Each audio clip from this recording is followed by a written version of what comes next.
We are Ole Miss Rebels. As Mississippi's flagship university, we dig deeper, see farther, work harder. We pioneered human organ transplants. We helped prove Einstein's theory of gravitational waves. We are conducting life-changing research that solves the problems of today. We are Ole Miss, transforming lives and the world. Hey, welcome to the POMcast with Stephen Willis. We're going to start in a few minutes, but I want to tell you to hit up our social sites, retweet, share, comment, like, do all of that stuff. It can only help us out and it'll make the show even better. But we're getting ready to give you a lot of good Ole Miss information, and I just thought I would tell you that because the POMcast is starting. Well, it's starting right now. Wait, no, that's a little early. It is starting right about now. All right, welcome. We made it to Monday. Game day is coming to town this weekend. Everybody get excited about that. Today on the show, we're going to go back and look at Liberty one last time. We're also going to talk about game day and the post-game shenanigans that took place. And we'll talk a little bit about the lines against the spread. So anyway, thank you for tuning in. I'm Stephen Willis. This is the POMcast. Before we get started, I want to tell you about Travel and Cruise World. The number, 1-800-330-7461. Again, that number is 1-800-330-7461. What I was trying to do here is to give you guys a resource. We're 18 months into this at this point. So if you have a resource down here to understand what's going on, understand mask mandates, understand what businesses are doing, because everybody is in it for themselves and doing whatever whatever's going on. So it's important that you know that. Well, these guys will provide a resource to you. Give them a call. They can give you the same rate that you can get online. Plus, they can provide you a resource and let you know, hey, Disney requires masks indoors, or Universal doesn't require masks at all, and your vacation will be the best possible. So give them a call, 1-800-330-7461, travelandcruiseworld.com. See Central Florida like a local. If you look down below us, those are the major podcasts. You can search Positively Ole Miss. Just leave us a 5-star review if you would. You can say whatever you want to. Just leave us a 5-star review. Also, you can watch the show at the Stephen Willis or at Ole Positively. You can catch us on Facebook at facebook.com/POMcast. You can search Positively Ole Miss on YouTube. Subscribe to the channel, please, and also hit the bell. You'll know not only that we're streaming, you'll know what we're streaming about, and we're on Twitch at Positively Ole Miss, all one word. So thank you very much for tuning in. Ole Miss a 27-14 winner over Liberty. Now, the important thing to remember of this is, and you're going to hear a lot of doom and gloom about this game, and a lot of it just doesn't make sense and it isn't really worth your time. But this is the key number to remember, and that is 13-13. And that is 13-13 left in the second quarter. Ole Miss had scored more points than Liberty would score throughout the game. So they might talk over and over about hypotheticals and what could have happened. The fact of the matter is this game was over at 13-13 left to go in the second quarter. Period. It was 24-0 at halftime. Yes, Liberty scored a couple of touchdowns in the second half. They found out some stuff that was working in the run game. We'll get into that a little bit. The fact of the matter is, Ole Miss was so concerned about Malik Willis, they weren't really concerned about the running back. So you would be able to run. And I don't know his first name, but his last name was Lewis, a little quick guy. Managed to do some chunk plays from here and there. A couple of 20-yard runs. I think he scored a long touchdown. I mean, that's where their run game came from. I'm not overly concerned about what's going on. Sam Williams is leading the nation in sacks. And 3 interceptions by the defense was pretty much what we needed to do. So Ole Miss ended up turning them over, doing whatever they had to do. The defense won this game, period. The offense is banged up. Everybody knows about the injuries, and everybody knows where I stood. And the reason I wanted to sit Matt Corral on this weekend to go with all the wide receivers, including Braylon Sanders, who played this weekend, is because they would be a little bit better off this week. And this week is the one that really matters. This is the most important game of the year. And it's a game where Probably something like number 12 Ole Miss is going to play number 11 Texas A&M, and the winner is probably going to be in next week in the top 10. Now A&M, the line's moving up because A&M has a heck of a running game. They really do. A-Chain and Spiller, they are legit. Now Ole Miss is going to come into this game a little bit different than they did the past ones. Ole Miss has struggled this year, and this is why the defense, I'm not overly concerned about the defense, because coming into this game, dual threat quarterbacks really tore up Ole Miss all year, period. That's just the way that it all worked out. Dual threat quarterbacks tore up Ole Miss. Malik Willis was sacked 9 times. He had 27 carries for like 72 yards. He threw the ball for 175 yards and had 3 interceptions. We did a good job. Now, by the time the game was over, did Liberty figure out a way to move the ball? Yes. They have good coaches. They have some good, decent players. The fact of the matter is the defense was not going to let Malik Willis beat them. Now, and Ole Miss isn't Georgia. Ole Miss isn't Alabama at this point. We're still recruiting to what we need to do. So we might choose to take away 1 or 2 things from an offense, but something is always going to be there for that offense. We just don't have the guys right now. It's all about recruiting. If you look at our signing class that's up right now, you can see and you can look at the DBs and defensive players that's on that list. And it's designed to make that defense a little bit better. And I expect you'll see the defense a little bit better each year, a little bit better. Now, it's important for Ole Miss to hit the transfer market really hard. Find them a Chance Campbell, find them an Otis Reese, find them a Jake Springer. They did that intentionally and just fit what they do. Now, that might be a kid that comes from the G5 like Jake Springer, who's the best player on our defense. It might be a linebacker at a bottom-tier team in a Power 5 conference like Chance Campbell. You just don't know. Everybody looks at this and it's like you get a transfer from somewhere, all of a sudden that team's past results are going to factor into how he performs. It just doesn't work that way. And you're going to hear narratives over and over again about there's only one type to play football. That's the fun thing with these narratives is all of these journalists and everybody they're lazy. They're absolutely lazy. And in doing so, they try to make one type of football, and you see it everywhere.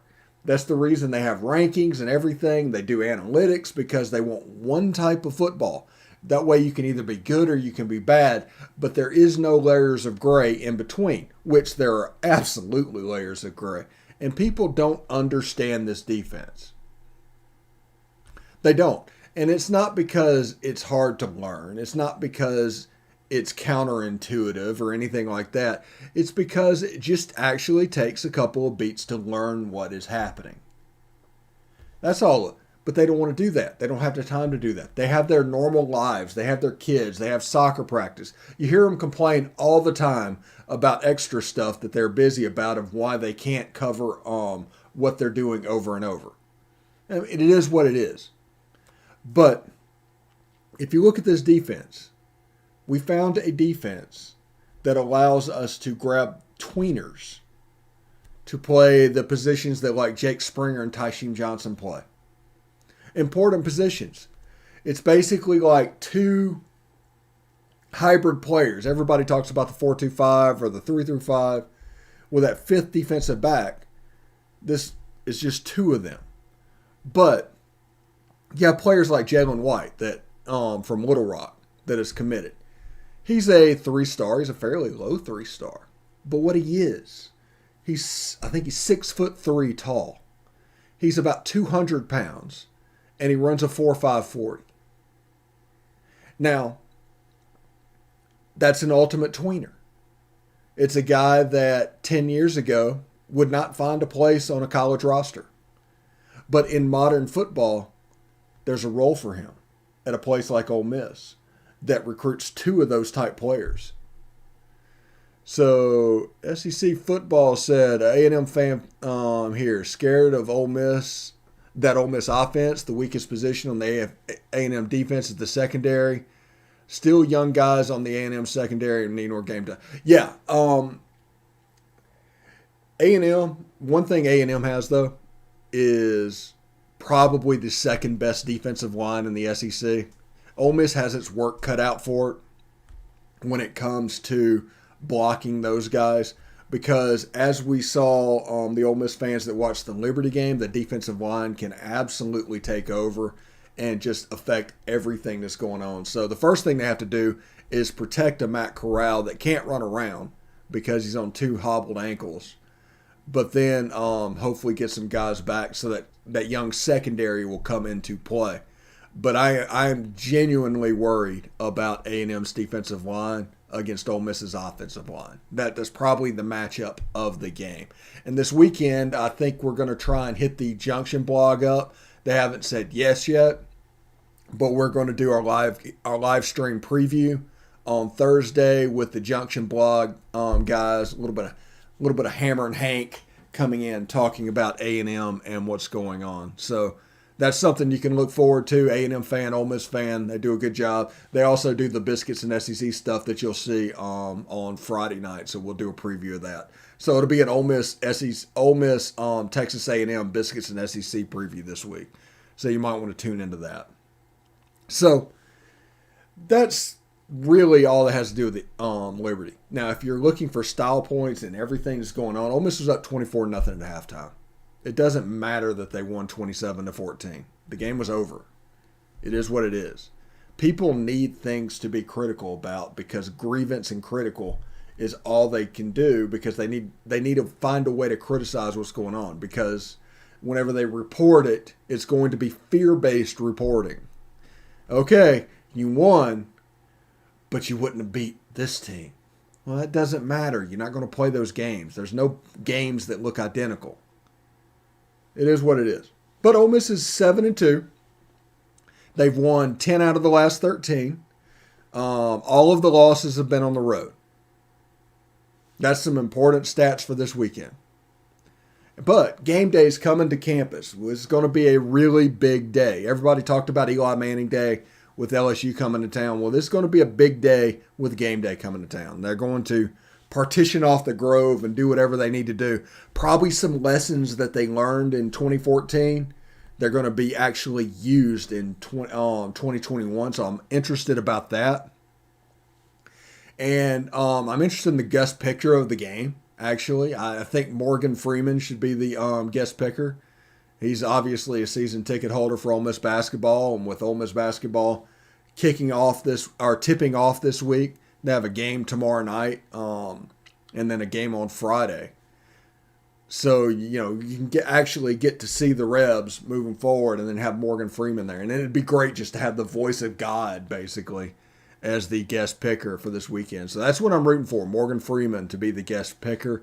Anybody else is less than, honestly. Unless you get an outsider with ties to the university like Katy Perry last time.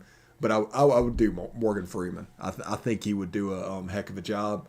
But we'll see. He might be a guy that does basketball, doesn't know much about football, but somebody that watches that much basketball is obviously a sports guy, so I think he's probably at least paying attention to the game. Also, I want to see Tony the Land Shark get used as the mascot head.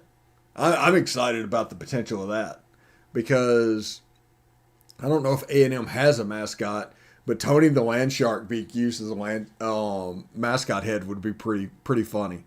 But I'm interested to see what happens. Game day coming to the Grove this weekend. Okay. After the Liberty game, Ole Miss's special media team, they allegedly did some things. Now, I don't know if they were hacked. I don't know what was going on. They were deleting it, and they kind of let it go, and they kind of wanted it to die. And these are my thoughts. What probably happened in that game after that is there are some prominent money people that were really good friends with Hugh Freeze. Period.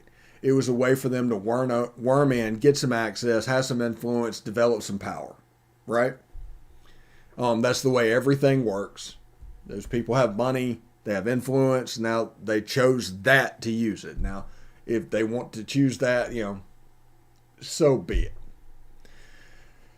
The other side of that is, in 2013, whenever Hugh Freeze sent the infamous tweet, that set Ole Miss. Ole Miss had about 2 years of goodness, but about 5 years of pain came from that decision. Over and over, the national media just chewing Ole Miss up and spitting it out. Every school in the SEC actively recruiting against Ole Miss because of horrible things. A 5-year investigation that allowed Ole Miss to be dragged through the mud with the national narrative and the recruiting. Everything's going on. It completely drug Ole Miss through the mud. And I think Hugh Freeze needs to take ownership of that, because what they tried to do is kind of change the narrative to where this wasn't their fault. Ole Miss was the problem. Hugh Freeze is a good guy. And there's several people that were friends with Hugh Freeze that are just trying to gaslight that a little bit. Even though the recruiting and everything's going on through that 5 years is 100% Hugh Freeze's fault. I will say that again. It is 100% Hugh Freeze's fault. Now, like I said, he had friends and they're trying to gaslight and do whatever they're doing. But that tweet caused 5 years of fairly intense harm to the football program. Ole Miss has an issue selling out right now. And you'll see this week of them trying to pump it up to get people in the stadium. Because of 5 years of selling out and just absolute, just downward spiral with attendance and interest is because of that NCAA investigation and how it was handled. And because Ole Miss got dragged through the mud. And because everybody recruited against Ole Miss.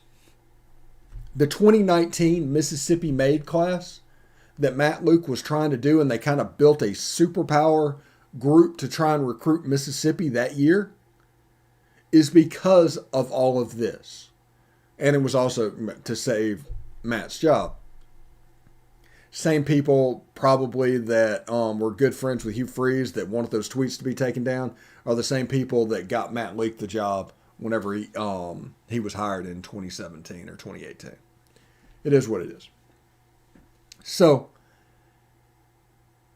what people need to realize is they don't necessarily care that you're friends with anybody. They don't care about your personal relationship with anybody. They don't care about how it looks to anybody.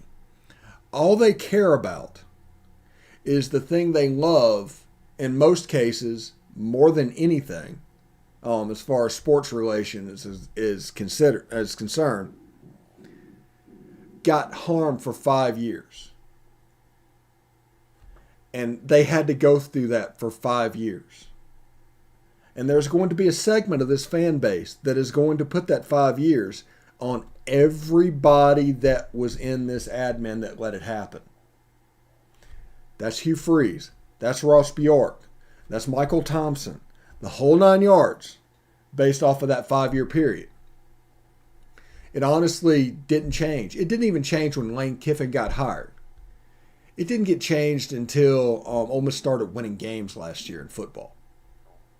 That's when it started to turn around. It was even down going into this season. Like I said, you can see they're still trying to get people in the stadium. But they're battered. They're beaten. They're just beaten down. And it's just going to take a little bit of time to get them going. It's not that it won't happen. It's just that 5-year period almost destroyed our program, which was the point, which is why a rival writer was producing all kinds of information about what was going on. That was why Tom Mars got involved. That the whole 9 yards was about bringing Ole Miss down and bringing it down to the point where it could never happen again. Fast forward 5 years is terrible. They hire Lane Kiffin. In year 7, from the last time Ole Miss hosted Gameday, they hosted again.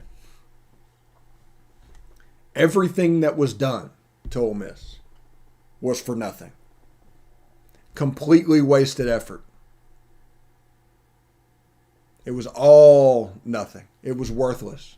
7 years later, let's see, we found out about the notice of allegations on 2016 in like 3 days before signing day. So somewhere around February 1st. Five and a half years later, nothing. Ole Miss is right back where it was. Now, we can look over and over and over again at how that happened. What went down, the hires that were made. The most important hire, or the most important decision that was made, was Ross Bjork leaving. Because as we get some distance behind what happened, we can see a little bit more clearly the weakness of Jeffrey Vitter, the poorness of leadership of Ross Bjork, and kind of Hugh Freeze wanting to play fast and loose with the rules. That combination resulted in that 5-year period. But this weekend should be a celebration of that being over. It should be an excel by the Ole Miss fan base. It should absolutely be a sellout. Former players should come back. Everything that needs to happen like that should happen. There's no excuse for it not to be sold out. It's a night game.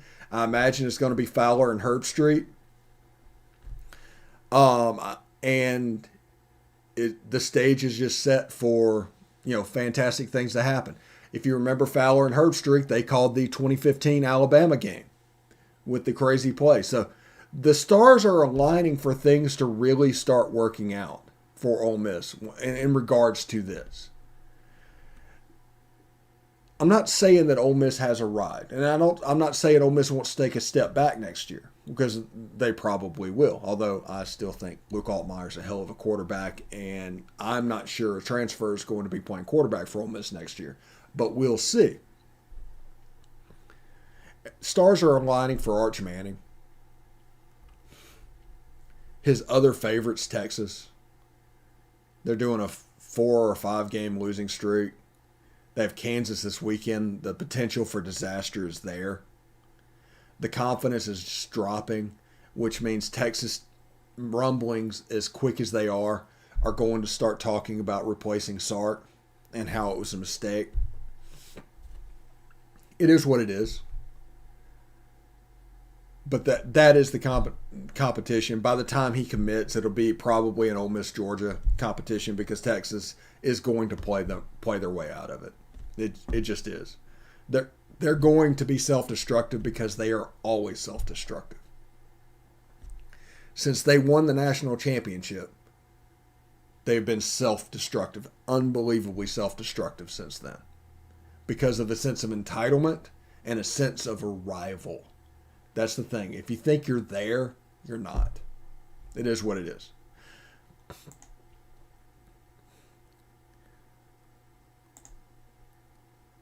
All right. Let's do a little Week 11 lines. Got Auburn and Mississippi State. Auburn opened at -4. There's up to Auburn -4.5. Games at Auburn. We know Jordan Hare has a little bit of magic going on from time to time.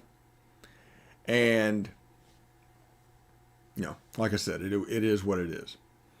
And I'm expecting, Auburn voodoo is a thing. It just is. We saw that the other night. Auburn voodoo is the thing. State's going to struggle in that game. They have a chance to go 5-5, which means against Tennessee State, they'll be playing for bowl eligibility. I don't know if they'll be able to count that. I think they'll be able to count that win as happening, and then the Egg Bowl will happen. So Mississippi State, a good team, a well-coached team.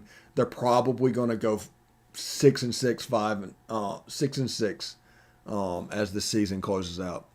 South Carolina is favored by 1.5 over Mizzou. Mizzou opened at a 3-point favorite.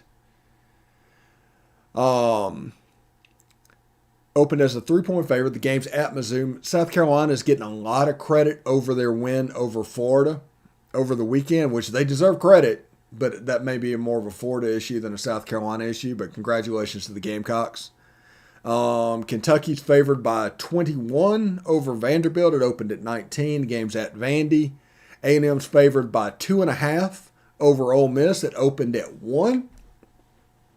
Like I said, this game, we're going to talk about it all week, what's going on, but the matchup will be, can Ole Miss's offensive line prove up to the task? Because they're playing the second best defensive line and the best they're going to see. If they can neutralize that offensive line a little bit and give Corral room to throw, A&M's secondary can be gotten, as Mississippi State proved. So I'm curious to see if Dontario comes back. Curious to see how Braylon is. We'll see what's going on, but it was a big, big weekend. The Ole Miss Liberty game. John Rice Plumlee and Dennis Jackson going over 100 yards receiving. That is unbelievable.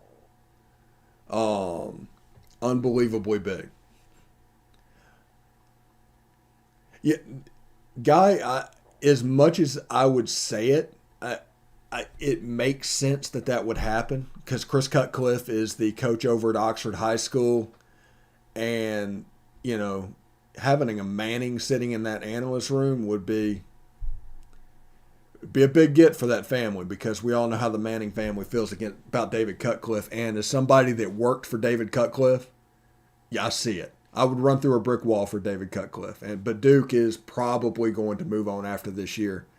So I think that is a chance. But also know that everybody's going to line up for the analyst play. But the Chris Cutcliffe thing, that is something to keep an eye on. Georgia's favored by 20.5. It opened at 22, so Tennessee's making some noise. Remember, Tennessee, right now, with Matt Corral injured and everything, Hendon Hooker is the SEC Offensive Player of the Year. Just what it is. I'll say it again. Right now, with the way everybody's playing and Matt Corral being hurt, Hendon Hooker is the SEC Offensive Player of the Year. Tennessee possesses all of the things that give Kirby Smart defenses trouble. It's a game. I'm not calling a Tennessee win, and I will not call a Tennessee win. I think Georgia's going to win, and I'm probably going to lay the points. I'm just saying this is a game where the odds, if it was a 5% chance of Tennessee winning, it's actually probably closer to 15 because Tennessee has all of those ingredients.